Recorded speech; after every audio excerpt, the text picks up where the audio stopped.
ابو جهل د رسول الله صلی الله علیه وسلم ګستاخی کړې وه.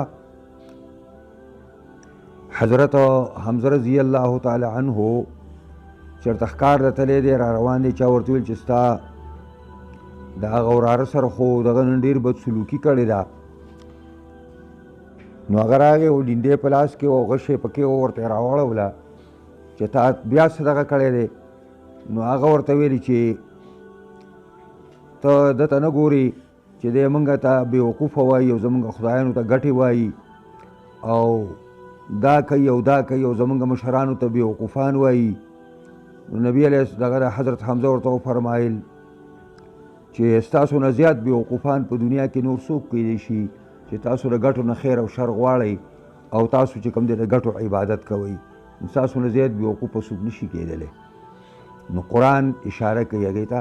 او حضرت حمزه چې دا خبره وکړه نو فورا ویل چې واشهد ان لا اله الا الله واشهد ان محمدا عبده ورسوله. دا وخت پورې نو مسلمان شوی، هغه سات بس مسلمان شي.